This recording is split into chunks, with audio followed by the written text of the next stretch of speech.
Bonjour, bonjour.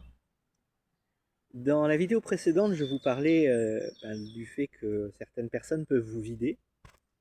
Eh bien, vous pouvez faire le même effet à votre animal. Votre animal va potentiellement absorber vos émotions, votre état d'esprit.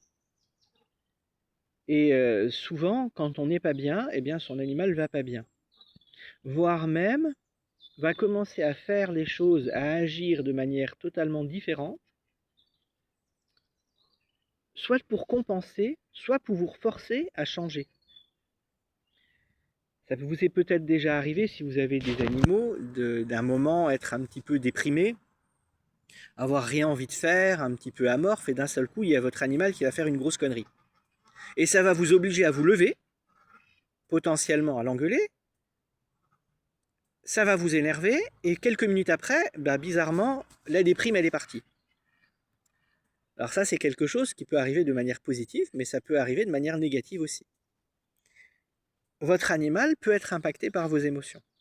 Si vos émotions sont trop difficiles, trop lourdes, trop compliquées, eh bien, votre animal va avoir une récupération de ces émotions-là, pouvoir potentiellement même les ressentir de la même manière, les vivre de la même manière, et son comportement va changer, tout comme le vôtre change quand vos émotions changent.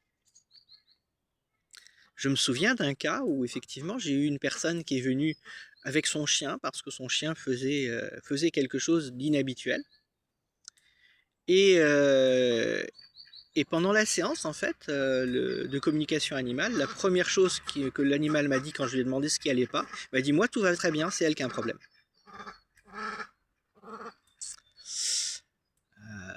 Étant donné que je ne prends pas de pincettes, je dis les choses telles qu'elles sont, je suis désolé, je dois vous dire ce qu'il m'a dit. Il m'a dit moi j'ai pas de problème, c'est vous qui avez un problème. Et là la personne elle a fondu en larmes et elle a compris. Effectivement, elle avait un gros souci actuellement dans sa vie personnelle. C'était très difficile pour elle et son animal a changé de comportement pour l'obliger à voir quelqu'un. Et c'est ce qu'elle a fait.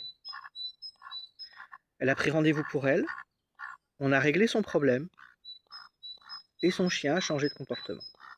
Est redevenu ce qu'il était avant, tout simplement. C'est un petit exemple de ce qui peut se passer par rapport à ça. Donc notre animal peut nous aider par rapport à ça.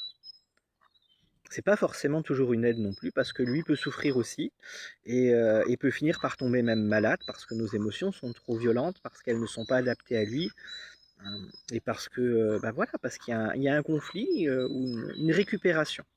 De la même manière, je vous le disais, qu'un lieu va se charger dans les émotions, eh bien un animal, une personne va se charger également de vos émotions.